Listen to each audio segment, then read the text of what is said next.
suis le pasteur Serge Brun. Je suis heureux de te retrouver pour notre nouvelle émission du culte du dimanche, qui aujourd'hui a un nouveau thème.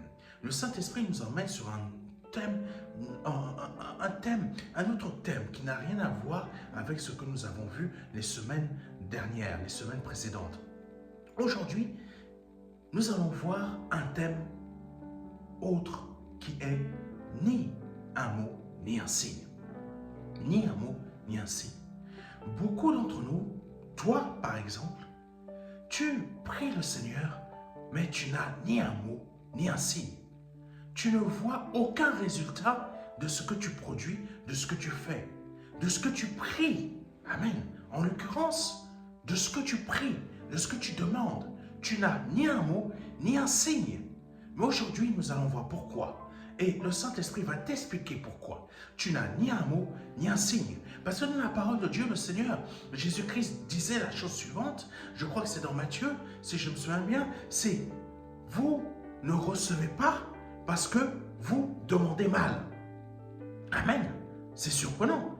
Vous ne recevez pas parce que vous demandez mal. Et aujourd'hui, le Saint-Esprit, pour ce thème, nous emmène dans un chapitre bien précis. 1 Roi chapitre 18, versets 26 à 29. Aujourd'hui, on va beaucoup passer de temps avec le prophète Élie.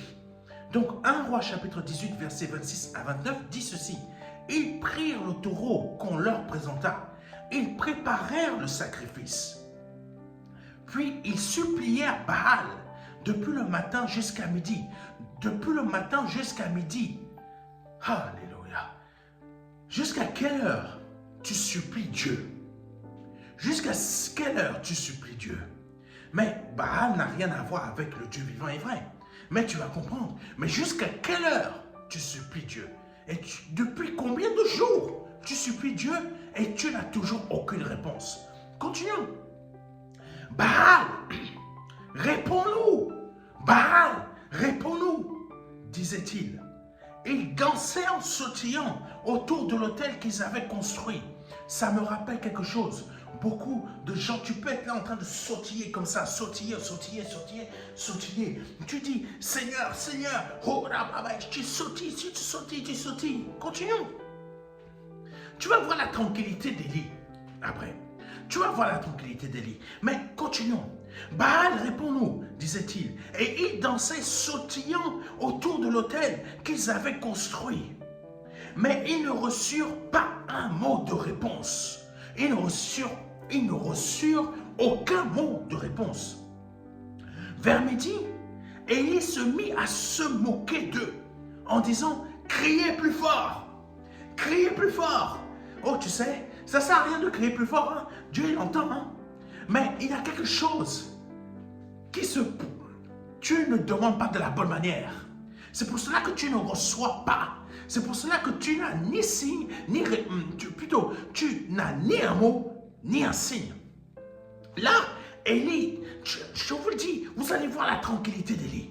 Vous allez voir la différence qu'il y a entre nous aujourd'hui et ce que Dieu veut. Amen. Et là, il est dit, Élie se moquait d'eux en disant, criez plus fort, puisqu'il est un Dieu. Il est très occupé. Puisqu'il est un Dieu, il est très occupé. Ou il a une obligation urgente. Ou encore, il est en voyage. Peut-être qu'il dort. Tu sais, quand tu appelles un homme de Dieu n'est qu'un homme. Parfois, il est très occupé. Tu peux attendre le retour, l'appel. Mais cet homme de Dieu est très occupé. Mais un Dieu, est-ce qu'un Dieu est dépassé par les événements? Amen. Est-ce qu'un Dieu est dépassé par les événements? Non. Bon, continuons. Alléluia.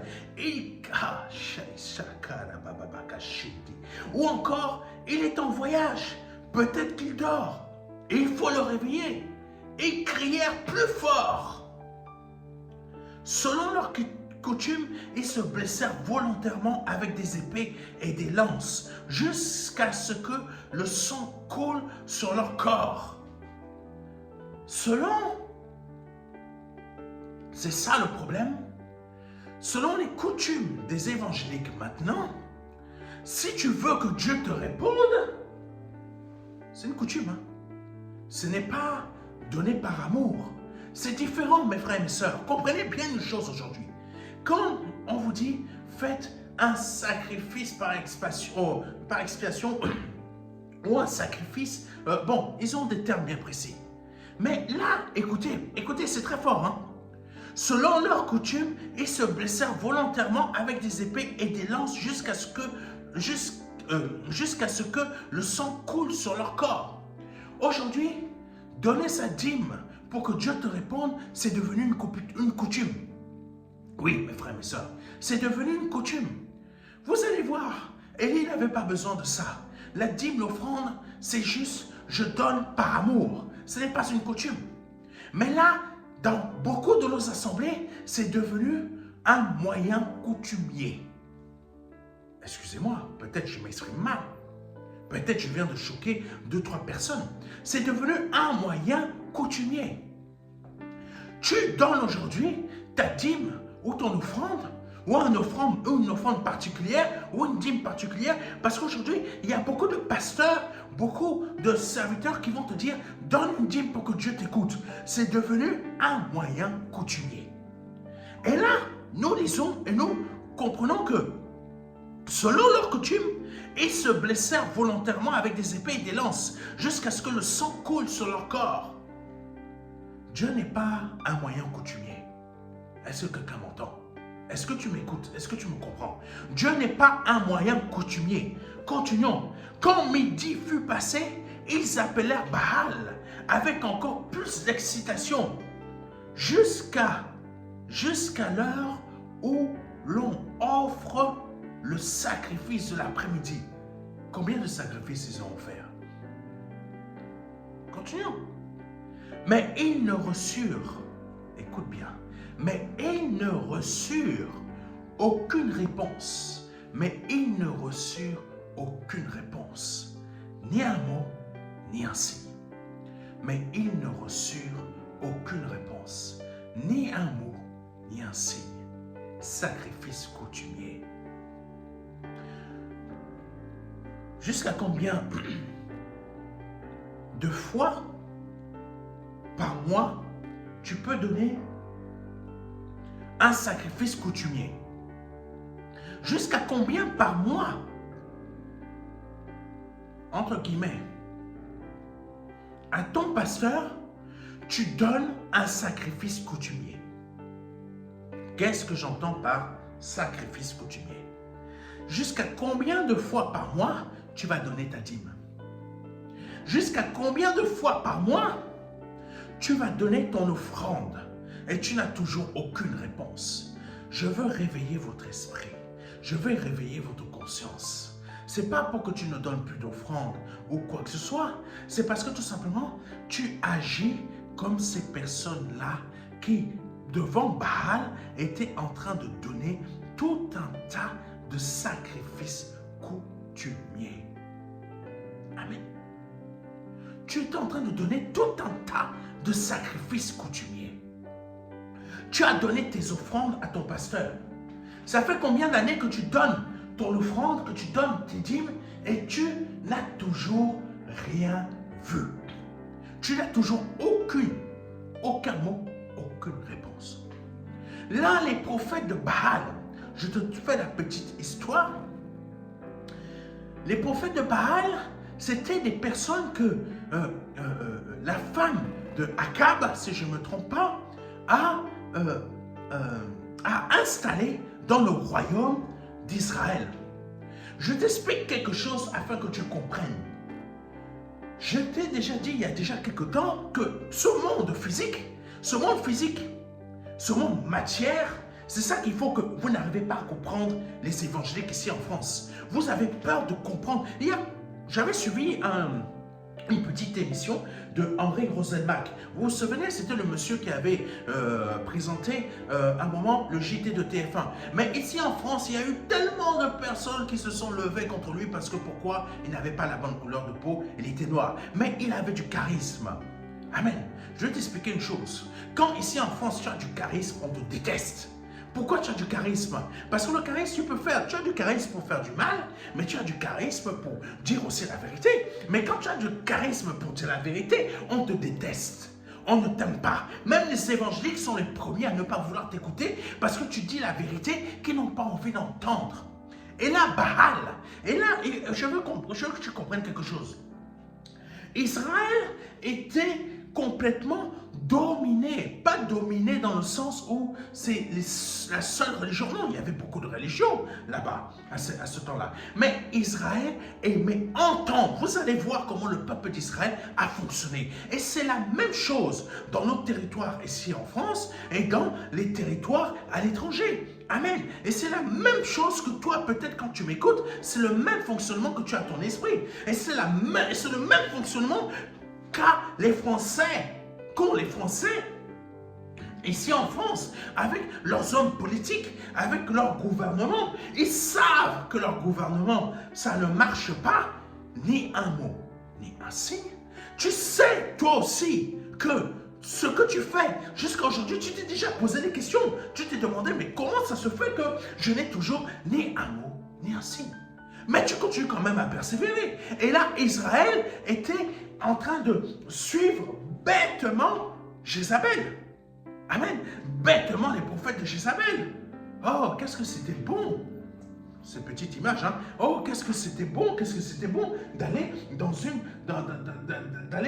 un des temples des faux dieux que Jézabel a apporté ici en Israël. Parce qu'il y a la déesse Asheba. La déesse Asheba, je veux de la prospérité, je veux de la multiplication, je vais aller voir une de ces prostituées saintes.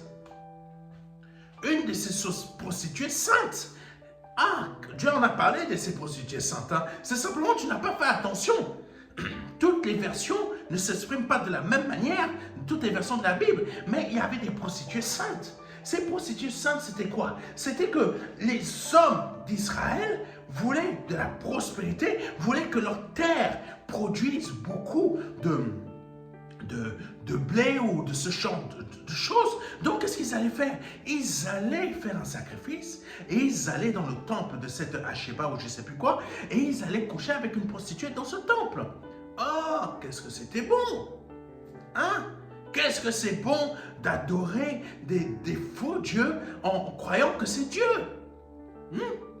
Qu'est-ce que c'est bon? C'est beaucoup plus simple. On va te dire, ah oui, viens donner 10 000 € d'offrande à l'église, viens donner 10 000 € d'offrande à Dieu et Dieu va te répondre. 10 000, 10 000, 10 000. En fait, ah bon, il faut payer 10 000 € pour que Dieu te parle au lieu que le voile a été déchiré. C'est quoi ces histoires-là?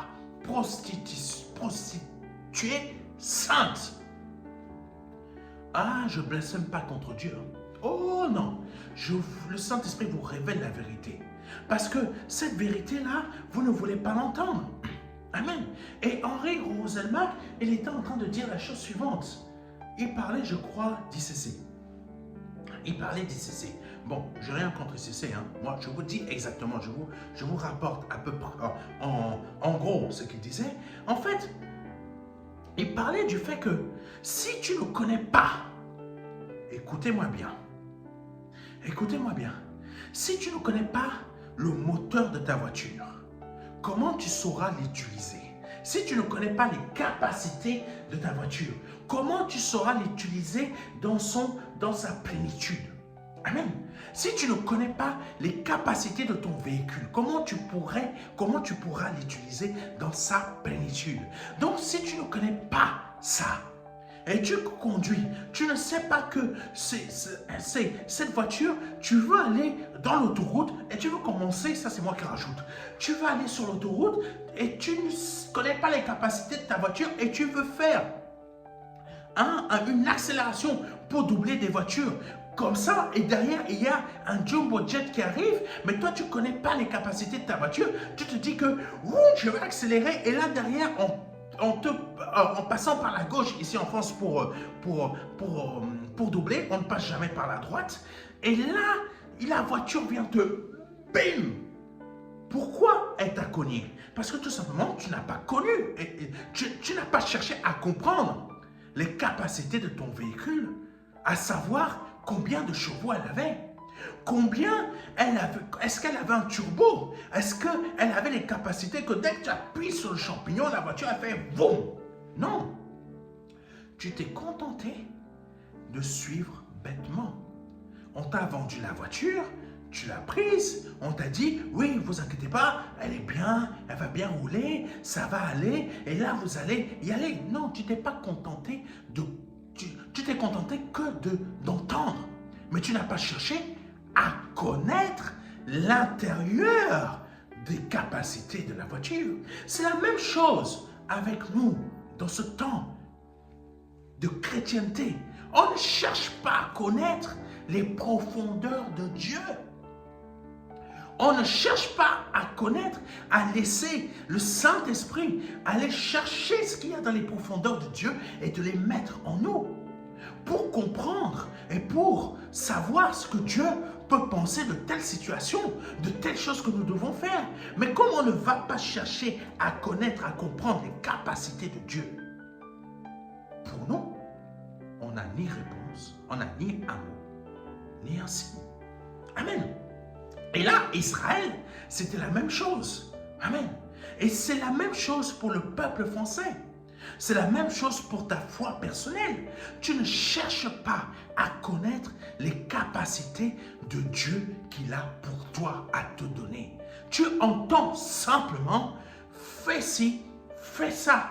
Donne ta dîme, donne ton ton offrande, et tu restes sur juste ça. Mais toi-même, tu ne cherches à rien savoir. Amen. Toi-même, tu ne cherches à rien savoir. Israël ne cherchait à rien savoir. Ils étaient simplement dominés, pas vraiment dominés. Parce qu'il faut savoir qu'un peuple est parfois, comment dire ça? Un peuple n'est pas forcément dominé. Un peuple a le roi ou la reine ou le dirigeant qu'il veut avoir. Amen. Quelqu'un m'écoute? Un roi, un peuple a le dirigeant que lui-même il veut avoir. Amen. Ça veut dire quoi? Ça veut dire que si la France se trouve dans cet état dans laquelle elle se trouve, c'est parce qu'elle-même, elle s'est donné le dirigeant qui correspond à son propre cœur. Amen. Si toi, en Afrique, tu te trouves dans cette dimension dans laquelle tu te trouves là actuellement, c'est parce que tu t'es donné toi-même le dirigeant que tu voulais avoir, qui te ressemble. Qu'est-ce que ça veut dire? Et toi-même, qui es chrétien, censé être né de nouveau, tu es sous la domination spirituelle d'un territoire qui correspond à ton propre cœur. Amen. Non, ne me regarde pas comme ça, c'est la réalité.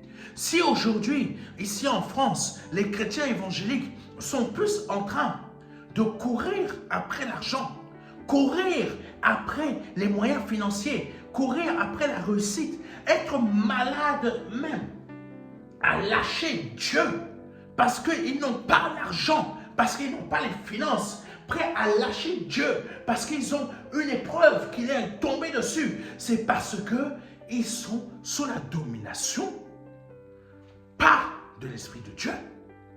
Parce que la domination de l'Esprit de Dieu, ce n'est pas la domination du monde. Ce n'est pas que Dieu domine sur toi. Mais je veux que tu comprennes quelque chose. C'est spirituel. Je t'ai dit que matière, c'est aussi spirituel. Ça, là, c'est aussi spirituel. Comprends une chose. Maintenant, écoute la chose suivante. C'est parce que tu es sous la domination de l'esprit de ce monde. Comment ça se fait que tu sois sous la domination de l'esprit de ce monde? C'est très simple. Tu es à la recherche du matériel au lieu que la matière n'est rien. Est-ce que tu comprends? C'est ça en gros que le Seigneur nous expliquait. Quand il disait que les choses de ce monde ne sont rien, ça veut dire tout simplement la matière, c'est ça. La matière, c'est ça, ce n'est rien. Dieu peut le dupliquer comme ça à l'infini selon sa volonté, s'il le veut, il peut me faire dire, prononcer un mot, que tout ce qui compose cette matière-là, qui fait que cette matière existe, ça se démultiplie. Mais oui, mes frères et sœurs, c'est pour cela que la matière, ce n'est rien. C'est l'esprit qui emmène la chose à se démultiplier, à se multiplier, qui est quelque chose. Est-ce que tu comprends? Et là, Baal n'était pas l'esprit qu'il faut, c'était un esprit trompeur. Comme ici en France, quand tu es là, tu vas à l'assemblée, peu importe l'assemblée. Et c'est pour ça que quand j'écoutais, en vrai, en Rosenmack, ils étaient en train de parler, il disait, il était en train de dire que malheureusement, en fait, les chrétiens ne connaissent pas. Ah, Jésus. Les chrétiens évangéliques ne connaissent pas la mécanique de leur vie spirituelle. Je viens de te choquer là. Hein? Tu ne connais pas la mécanique de ta propre vie spirituelle. Waouh! C'est pour cela que tu n'as ni un mot, ni un signe. Parce que tu ne connais pas la mécanique de ta propre vie spirituelle. Tu ne connais pas comment les caractéristiques, tu ne connais pas comment ça fonctionne. Donc, qu'est-ce que tu fais? Tu donnes la dîme. Eh, mon frère, mes frères, mes soeurs, c'est pas juste en donnant la dîme que tu vas avoir une réponse. Hein? Oh, parce que le pasteur là, il est très connu. Ah, c'est le pasteur tel, c'est le pasteur tel. Ah, c'est le pasteur tel là qui va régler ta vie. Hein? Quand tu as le problème là, bizarrement, quand tu donnes des offrandes, tu appelles le pasteur, tu lui dis, pasteur, j'ai besoin d'un peu d'argent pour ouvrir mon salon. Bizarrement là, oh, personne ne te répond, ou il va te dire, non, l'église ne va pas financer ton salon de coiffure. C'est bizarre que le pasteur va te dire ça. Ah, mais écoutez-moi mes frères et sœurs, j'entends des choses. Hein. Il y a des choses qui se passent ici en France, c'est terrible. Hein. Mais par contre, toi, tu donnes ton offrande, tu donnes ta dîme, tu donnes ci, tu donnes comme ça, et on va te dire, c'est pour que Dieu entende tes prières. Ah! Dieu a besoin de ta dîme et ton offrande pour entendre ta prière. Et quand toi, bêtement, c'est pour cela que je suis en train de te dire, quand toi, bêtement, tu agis comme ça, parce que toi-même, tu t'es donné ce pasteur à cause de ton fond, de ton cœur. Ton cœur est... Ah, si tu as ce pasteur-là, c'est parce que c'est ton cœur. Il correspond à ton cœur. Lui, il correspond à ton cœur. Mais Dieu ne correspond pas à ton cœur. Ah, oui, mes frères, mes sœurs, je viens de choquer beaucoup de gens. Ce pasteur correspond à ton cœur, mais Dieu ne correspond pas à ton cœur. Ce pasteur correspond à ton cœur parce que tout simplement, toi, ton cœur, c'est je veux que ma voiture puisse doubler les voitures qui sont devant moi. Mais le problème, c'est que tu ne connais pas les caractéristiques de ta propre vie spirituelle. Et c'est pour cela que tu n'as ni un mot, ni un signe. Ni un mot, ni un signe. Amen. Est-ce que tu me comprends? Est-ce que tu me comprends véritablement? Ah, je ne sais pas. Parce que beaucoup ici en France, dès que tu commences... Dès que le Saint-Esprit t'emmène sur des messages qui vont commencer à choquer les gens, là, tu dis, ah non, j'aime pas ce pasteur. Tu sais, c'est exactement ce que le Seigneur disait au peuple d'Israël. Vous ne connaissez pas.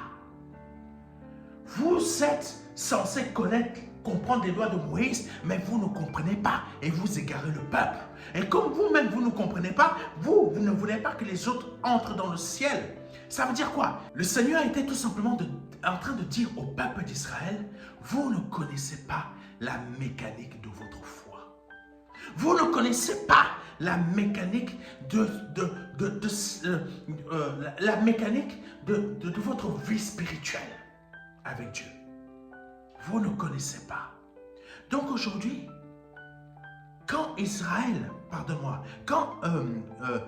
le Seigneur Jésus-Christ est venu à parler à ces pharisiens, il leur expliquait que vous ne connaissez pas, vous ne comprenez pas. Et c'est la même chose avec toi. Tu ne connais pas la mécanique de ta propre vie spirituelle. Donc quand Henri Rosenmack a dit ça, je me suis dit, waouh, cet homme n'est pas évangélique, mais il a compris. Oui, mes frères et sœurs. Cet homme n'est pas évangélique, mais il a compris.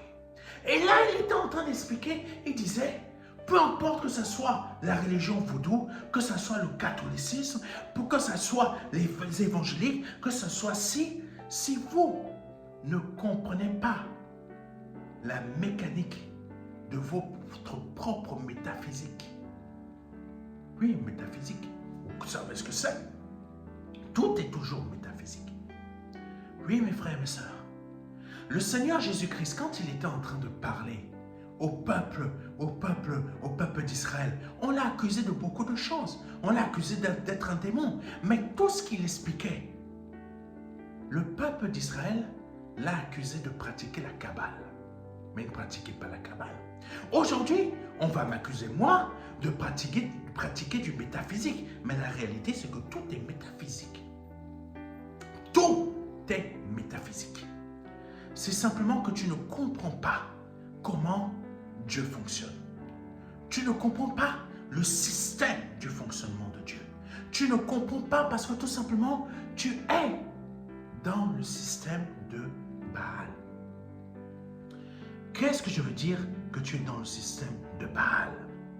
Tu es dans un système coutumier. Si tu veux que Dieu te parle, tu vas apporter la dîme. Si tu veux que Dieu t'entende, tu vas apporter ta dîme. Si tu veux que Dieu puisse réaliser telle chose dans ta vie, tu vas apporter ta dîme. Ouh! Oh! Mais toi, tu ne marches pas comme Dieu voudrait que tu marches. Maintenant, allons un peu plus loin. Parce que c'est très important. C'est très important. Parce qu'il y a une chose que les chrétiens évangéliques n'arrivent pas à comprendre aujourd'hui. C'est qu'il faut se débarrasser du système coutumier qu'on vous a installé dans votre cœur. À une chose, je veux que Dieu me réponde, je donne ma dîme. Ne donne pas ta dîme pour que Dieu te réponde. Donne ta dîme pour que d'autres soient bénis. D'autres soient bénis au travers de ta dîme. L'assemblée ne doit pas récolter ta dîme pour tout simplement s'acheter des voitures Range Rover. Excuse-moi, moi je suis pasteur, mais je suis choqué quand je vois qu'on prend ta dîme, on prend tes offrandes et on va s'acheter des Range Rover. Amen. Tout ce que moi je possède, c'est parce que moi je travaille. Amen. C'est parce que moi je travaille. Je travaille. Je ne gagne, je ne m'achète rien avec votre argent. De toute façon, le peu qu'on reçoit, je ne m'achète rien avec ça. Tout ça, ça finance l'œuvre. Tout ça, c'est pour aider même. Quand on a assez, on aide. On aide. Oh Jésus. Mais ce n'est pas pour ça que toi, quand tu entends aider, parce que tu es en Afrique, tu vas commencer à prendre le téléphone là. Je vais appeler Pasteur Serge pour qu'il m'aide. Non, non, non. Je connais vos cœurs aussi. Vos cœurs sont remplis de fainéantise. En Afrique. Oui, mes frères et mes sœurs. Vos cœurs sont remplis de fainéantise. Parce que si vous vouliez réussir, vous seriez débarrassé de vos présidents là, à gauche, à droite, de francs-maçons. Oui. Vous vous seriez débarrassé. Comment ça se fait qu'au Congo, il faut m'expliquer la chose. Quand je vois les images du Congo, ça, c'est aussi les choses coutumières. C'est pour ça que vous n'avez ni mot, ni si. Il faut m'expliquer. Comment ça se fait qu'au Congo, Brazzaville ou Kinshasa, comment ça se fait que les rues soient sales? Les rues soient démontées. Les choses soient pourries, qui est, pardonnez-moi, entre guillemets, il y a du bordel à gauche, à droite. Non, expliquez-moi, parce qu'il y a des pasteurs ici en France, ils me disent, ah oui, t'as vu tel pasteur là-bas au Niger, au Nigeria, t'as vu tel pasteur, mais si je vois le Nigeria est aussi pareil. Des taudis à gauche, à droite. Non, non, non, non, moi je ne peux pas travailler avec des pasteurs comme ça qui prennent des exemples, des pasteurs qui ont très réussi, mais quand je vois le pays est à zéro. Le pays est à zéro. C'est le même principe que au temps de Jézabel, quand le peuple d'Israël s'était donné avait des prophètes, ces prophètes de Baal, ces prophètes d'Asheba ou je ne sais pas quoi. C'est le même principe. Comment les routes peuvent être sales? C'est jonché de saleté, c'est jonché de beaucoup de choses. Même vous-même vous connaissez. Il n'y a même pas de courant chez toi. Tu n'as même pas d'eau potable. C'est l'eau sale. Tu laves, tu n'as même pas de viande. Tu n'as même pas de ci. Tu n'as même pas de ça. Mais bizarrement, à l'église, tu entends, apporte ton offrande, apporte ta dîme, apporte, j'ai besoin de 10 000 $, j'ai besoin de 15 000 $, j'ai besoin de ci. Et toi, bêtement, pardonne-moi de te le dire, bêtement, tu peux être chrétien né nouveau, mais je te dis, tu agis bêtement, comme Israël, avec autant des prophètes de Baal, tu agis bêtement. Et là, tu vas t'endetter de 10 000 ou de 15 000 $. Et si en France, on vient me dire, ah oui, tu as vu les églises là-bas au Congo, Kinshasa, comment elles prospèrent, comment elles multiplient? Moi, je ne regarde pas comment les églises à Kinshasa ou au Congo en général, comment elles prospèrent. Je regarde comment le peuple meurt. Amen. Personne ne veut vous le dire. Ni un mot, ni un signe. Pourquoi mon peuple meurt? Manque de connaissances. Je ne regarde pas comment le pasteur au Nigeria, comment il peut avoir une grande église. On peut me sortir, ils font des belles images à gauche, à droite. Moi, je ne regarde pas ça. Je regarde ça, c'est la bêtise française. C'est la bêtise, ignorance, aveuglement, tout ce genre de choses. Je m'en fous. Comment le pasteur au Nigeria peut avoir une grande église, produire des belles images, etc. Je m'en fous de comment le Congo, les assemblées au Congo peuvent prospérer, peuvent multiplier. Je m'en fous comment les assemblées au Cameroun, comment elles peuvent faire des belles images, comment elles peuvent être grandes, comment le pasteur peut rouler en Range Rover. Je m'en fous, je m'en fous, je m'en fous de tout ça. Parce que je vois comment le peuple, il meurt. Comment le peuple, il meurt. Comment les enfants et comment les femmes.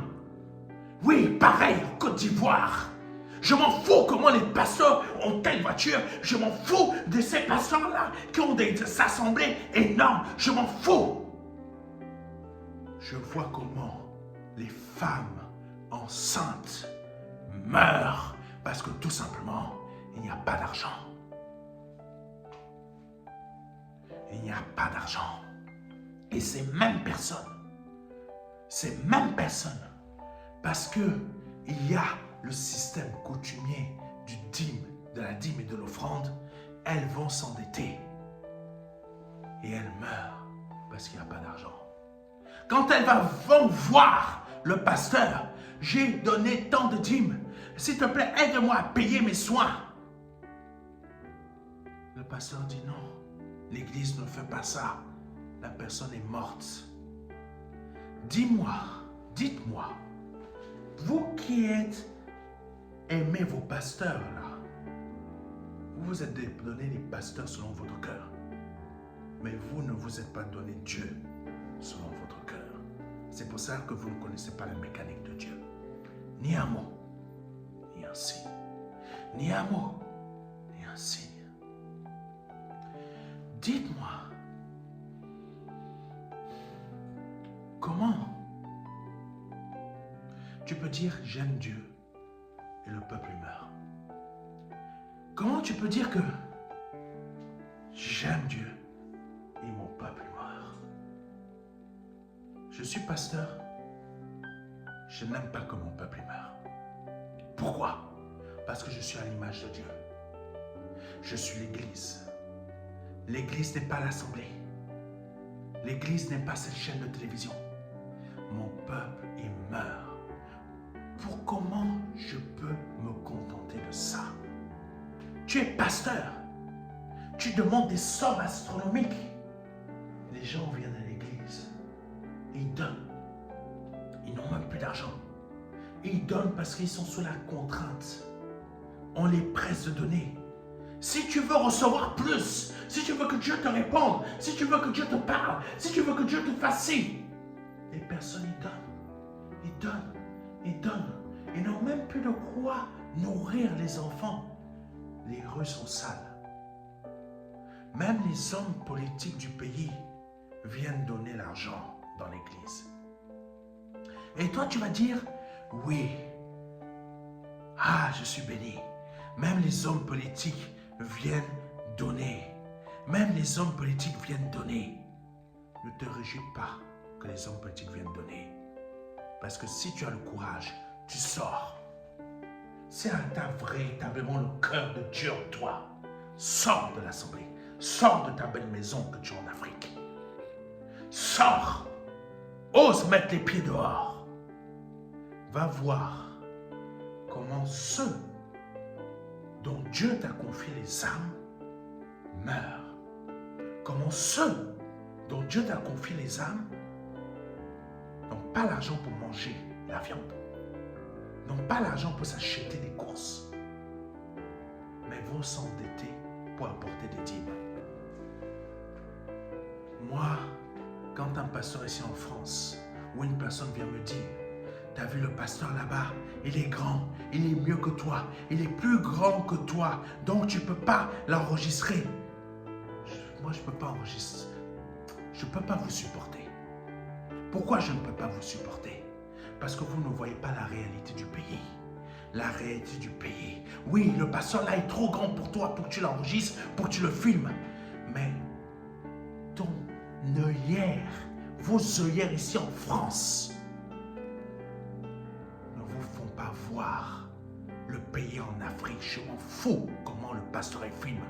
Mais moi, je vois le peuple mourir. Je vois le musulman mourir. Le musulman qui a besoin de Christ aussi. Je vois le musulman mourir. Je vois l'enfant qui n'a pas d'argent, la peau sur les os. Vous croyez que ça fait plaisir à Dieu, ça? Vous croyez que c'est la dîme qui va faire plaisir à Dieu? L'enfant là est en train de mourir. La mère est en train de mourir. Mais comme Baal, au temps de Baal, je donne mes sacrifices et j'obéis, je donne. Mais le peuple meurt. Vous croyez que cette phrase, elle est dans l'église, elle est dans la Bible pour rien? Non, mon peuple meurt. Pourquoi? Meurt de faim. Meurt parce qu'il n'a pas d'eau potable. Meurt parce qu'il n'a pas d'électricité. Meurt parce qu'il n'a pas de quoi se soigner. Oui, Congo, grandes assemblées. Amen. Nigeria, grandes assemblées. Côte d'Ivoire, grandes assemblées. Mais où sont? Mais est-ce que les peuples là sont soignés? Est-ce que les femmes en Côte d'Ivoire peuvent toutes accoucher sans craindre de mourir parce qu'elles n'ont pas 100 $ ou 2000 francs CFA?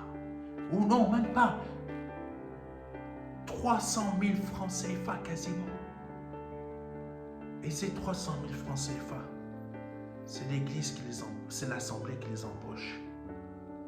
Mais la femme, elle va mourir à l'hôpital. C'est une histoire vraie qui nous est arrivée dernièrement. Vous croyez que Dieu se plaît à ça? Pourquoi Dieu a dit que mon peuple meurt?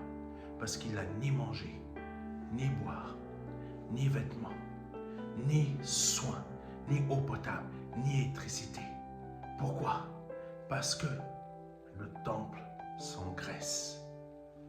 Parce que les assemblées, que ce soit en Afrique ou ici en France, s'engraissent.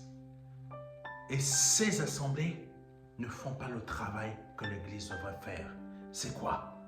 Restaurer à la fois spirituellement le peuple, pour que le peuple ait le réveil de l'esprit, que le peuple utilise son argent, c'est vrai, pour bénir l'assemblée pour qu'elle avance, mais pas donner, s'endetter, ces conneries-là. mais utilise son argent pour développer le pays, faire grandir le pays, chasser ces présidents francs-maçons que la France place avec d'autres pays européens. Chasser ces hommes du pouvoir-là qui ne font que s'engraisser eux-mêmes comme leurs propres assemblées qui financent au Congo, qui financent en Côte d'Ivoire, qui financent au Nigeria. Le diable sait bénir aussi. Continuons, parce que le temps passe. 1 Roi chapitre 18, versets 7 à 12 qui dit ceci. Je vous le lis vite, on va voir. Alléluia, on va voir le verset qui nous intéresse. Tandis qu'Obadja était en route. Obadja était un homme qui aimait l'Éternel et qui a caché beaucoup de prophètes. Au temps d'Akab et de Jézabel, seul Obadja est resté fidèle à Dieu. Mais parfois, Dieu peut nous demander des choses que ça peut nous sembler que Dieu veut nous détruire. Mais Dieu ne veut pas nous détruire. Parce que là, on va voir que Obadja, il est fidèle à Dieu, mais quand Élie lui a demandé un truc, il s'est dit, mais c'est pas possible. Dieu veut me détruire. Moi qui ai fait tant de choses pour Dieu, mais Dieu veut me détruire. Non, continuons. Donc 1 Roi chapitre 18, versets 7 à 12, je vais aller assez vite. Parce que ça m'a pris un peu de temps là, je me suis laissé conduire par le Saint-Esprit. Ce que je vous ai dit là, il y a quelques minutes là, c'est je me suis laissé conduire par le Saint-Esprit. Comme je le fais tout le temps, mais là c'était particulier. Tandis qu'Obadja était en route, il rencontra soudain Élie. Il le reconnut, s'inclina profondément devant lui et dit, « Est-ce bien toi, mon Seigneur Élie ?» Mon Seigneur veut dire maître. « C'est bien moi, répondit Élie. Va dire à ton maître Akab, Élie arrive. » Et là, tu vois Obadja. Là, Obadja, il commence à flipper grave. Et là, quand Élie lui a dit ça, il a dit, va dire à ton maître Akab, Élie arrive. Et là, Obadja, amen, Obadja, il n'a rien compris. Il a dit, non, tu vas comprendre. Voici ce qu'Obadja a dit. Qu'ai-je fait de mal, demanda Obadja, pour que tu me livres au pouvoir d'Akab? Tu m'envoies à la mort, parce que Obadja travaillait pour Akab. Et Obadja savait que Akab a fait tuer tous les prophètes et que si tu viens nommer le nom de l'Éternel, t'es fichu. Donc là, c'est pour cela qu'il répond comme ça à Élie. Pour que tu me livres au pouvoir d'Akab, tu m'envoies à la mort par ton Dieu, par ton Dieu, le Seigneur vivant. Je t'assure que mon maître a envoyé des gens dans toutes les nations, dans tous les royaumes pour te chercher, pour te rechercher. Car les représentants d'un de ces pays disaient, il n'est pas chez nous. Il devait encore jurer qu'on ne t'avait pas trouvé. Pourquoi Akab cherchait autant Élie? Parce que Élie était juste.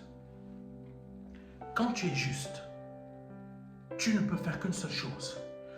Le feu de ton royaume, le feu de ta maison me dévore. Ça veut dire quoi? Tu es obligé de libérer la vérité. Tu es obligé de libérer ce feu de vérité. Et tu ne peux pas te mettre, et tu ne peux pas te continuer avec des hommes de sang comme Akab, des hommes de fausseté, des hommes de mensonges. Tu ne peux pas, parce que ton feu ne peut pas supporter leurs mensonges.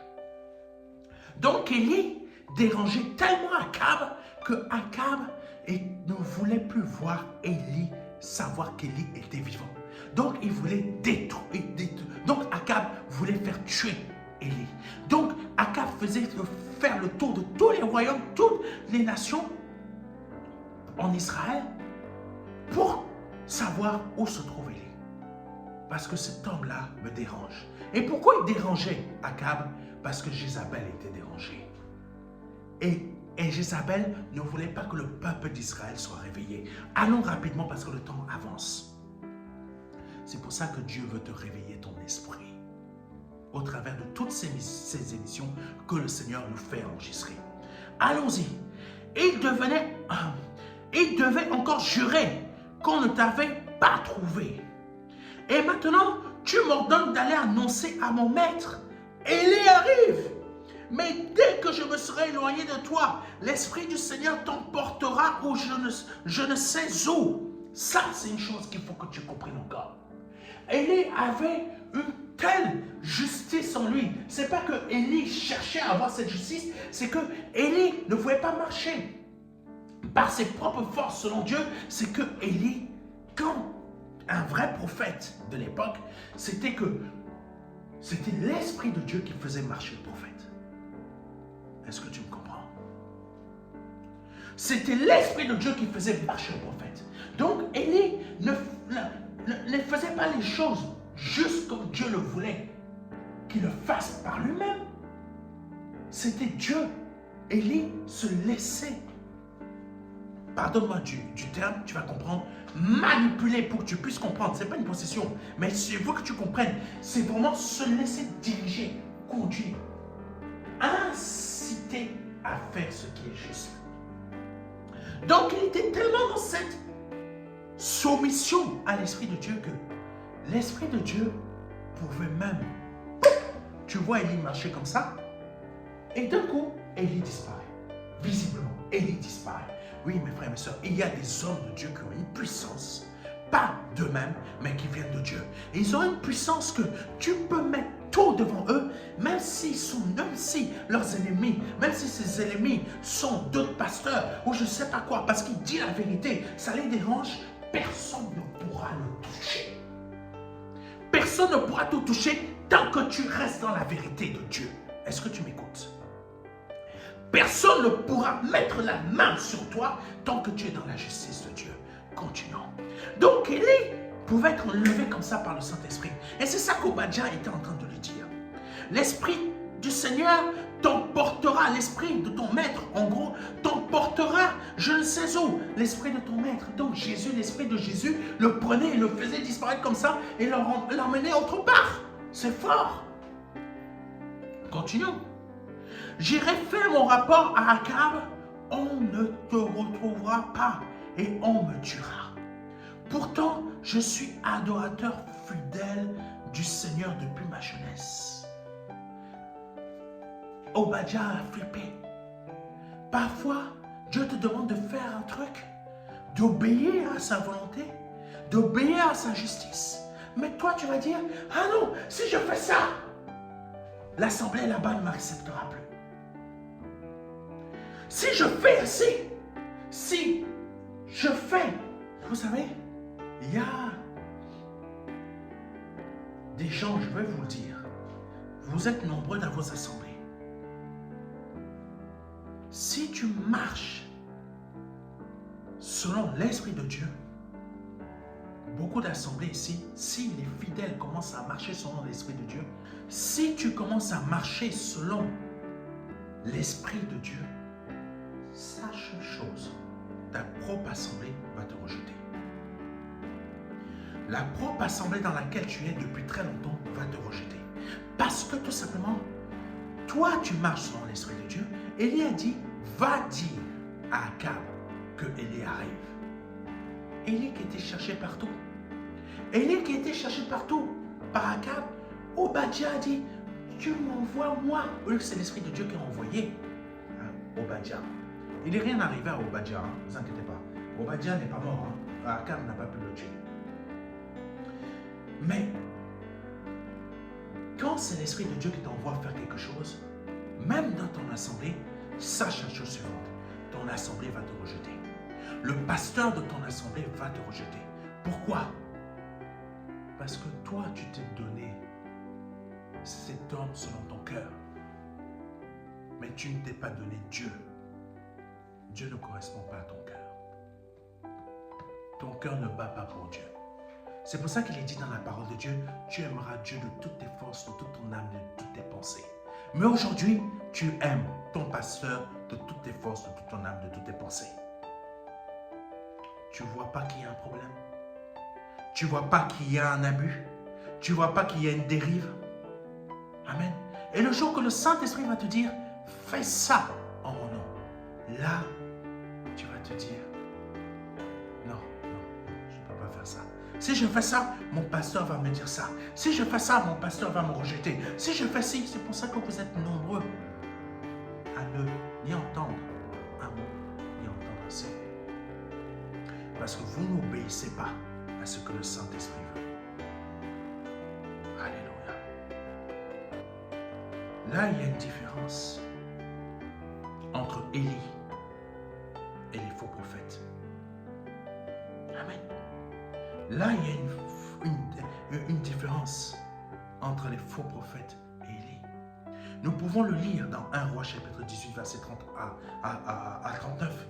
Nous avons lu tout à l'heure dans 1 Roi chapitre 18, verset 26 à 29, que les faux prophètes étaient en train de prier à gauche, à droite. Ils étaient en train de sautiller, même se couper, se lacérer. Ils n'ont ni eu un signe, ils n'ont eu reçu ni un mot, ni un signe. Et là, Élie, sans faire tout ce que eux ils ont fait. Parce que Élie a simplement obéi à un ordre divin, obéi au Saint-Esprit. Il a simplement, pourquoi toute cette histoire s'est passée là avec les faux prophètes de Jézabel? Quand Élie il est venu voir Obadja. Il a dit, on va voir Akab. Parce que tout simplement, je ne vous ai pas pris le verset du début. Parce que tout simplement, Élie a obéi à un ordre divin. Quand tu obéis au Saint-Esprit, le Saint-Esprit ne fait que prendre ce qui est à Christ et te le met en toi. Et tu obéis à ce que le Saint-Esprit met en toi de ce qu'il prend à Christ. Et là, qu'est-ce qui se produit? C'est là que Dieu t'écoute. C'est là que tu reçois un mot. C'est là que tu reçois des réponses, un signe. Lisons rapidement parce que le temps avance. 1 Roi chapitre 18, verset 30 à 39. Alors Élie invita, c'est ça le problème avec les peuples.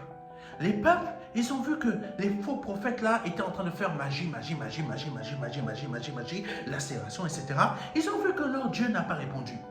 Vous allez voir, un jour, dans ce pays,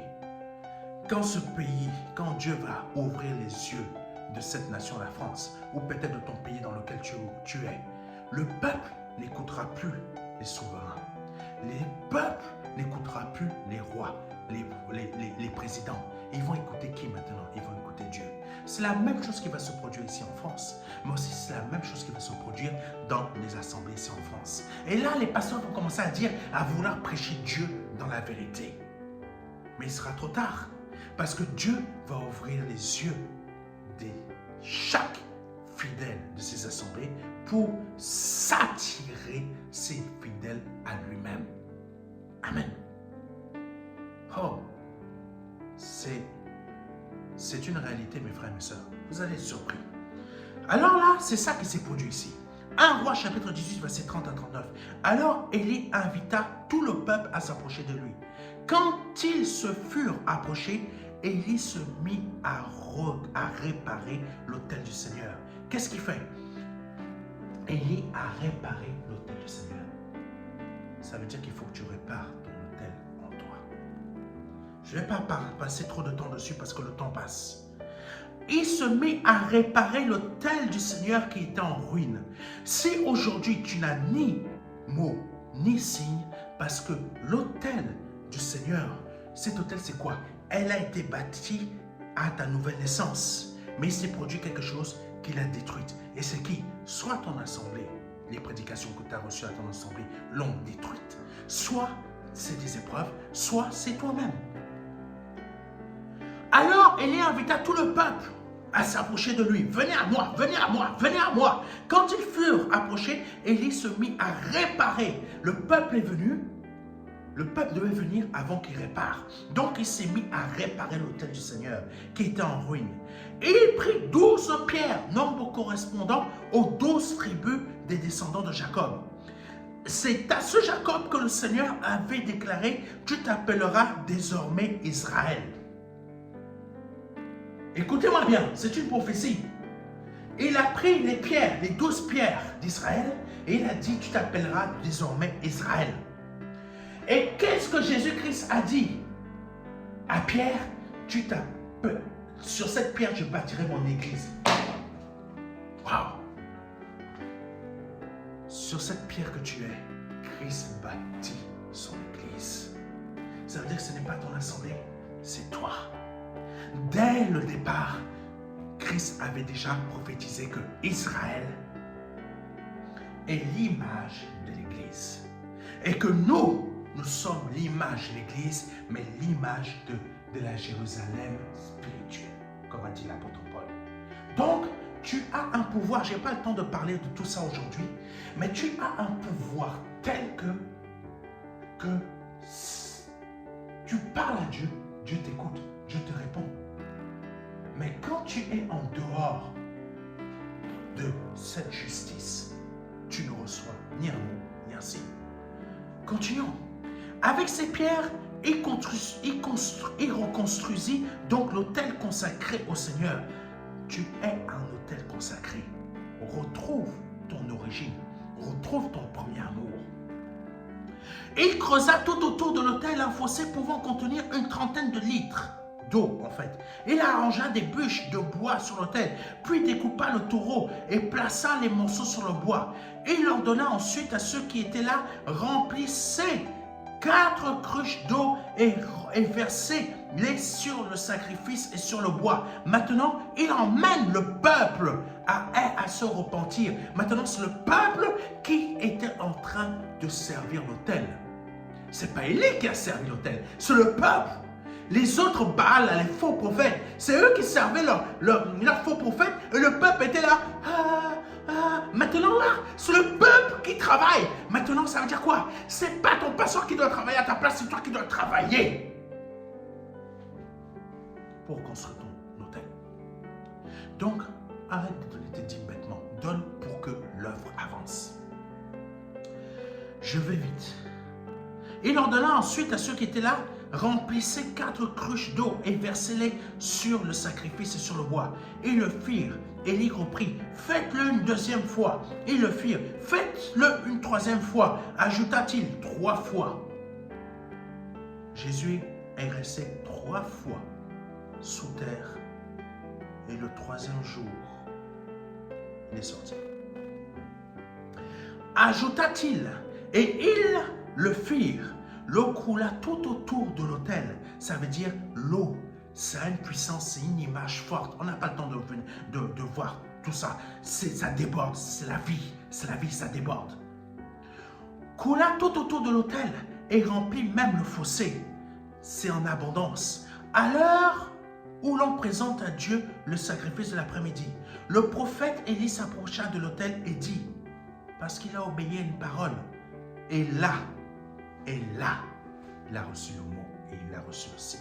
Seigneur Dieu d'Abraham, d'Isaac et de Jacob, montre aujourd'hui que tu es le Dieu d'Israël, le Dieu de l'Église, que je suis ton serviteur et que c'est sur ton ordre, comme je l'ai dit tout à l'heure, que j'ai fait tout cela. Réponds-moi, réponds-moi Seigneur, réponds-moi, afin que ces gens sachent que c'est toi Seigneur qui es le vrai Dieu.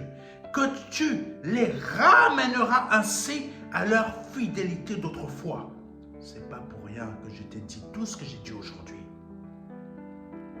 Fidélité d'autrefois. Alléluia. Oh Jésus, que tu les ramèneras ainsi à leur fidélité d'autrefois. Il faut que tu retrouves ta fidélité d'autrefois. Il ne faut pas que tu sois fidèle à l'Assemblée, mais que tu sois fidèle à Christ, que tu sois fidèle à Dieu.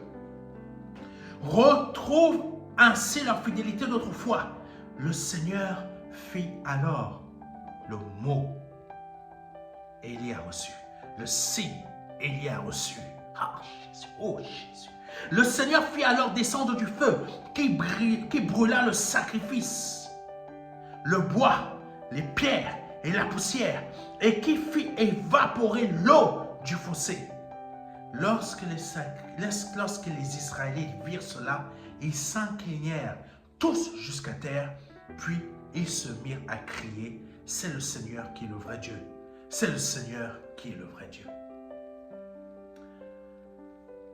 Par ce message, par cette émission, j'ai espoir que tu as compris ce que Dieu t'a demandé aujourd'hui. Mais je vais faire un court appel au salut. Si tu viens de donner ta vie au Seigneur Jésus-Christ aujourd'hui, si tu veux donner ta vie au Seigneur Jésus-Christ aujourd'hui, ou repartir à ta fidélité, revenir à ta fidélité d'autrefois, répète après moi. Seigneur, je te demande pardon Pardon parce que je me suis égaré. Pardon parce que j'ai cru que je te servais. Mais suite à cette émission, tu m'as enlevé mes œillères. Et je vois clair. Je te demande pardon pour mes péchés, pardon pour mes offenses, pardon pour ce que j'ai pu dire ou pu faire qui n'a pas été à ta gloire. Je m'en repens par le nom puissant de Jésus-Christ. Au nom de Jésus-Christ. Amen. Envoyez-nous rapidement un livret. Envoyez-nous, pardonnez-moi, rapidement un mail à contact@ministère-de-la-réconciliation.fr afin que nous puissions vous envoyer le livret Les 4 marches qui va vous aider dans votre conversion et peut-être vous qui êtes déjà converti à comprendre mieux les choses afin que vous ayez amour, ainsi. Que Dieu vous bénisse. C'était le pasteur Serge Abraham.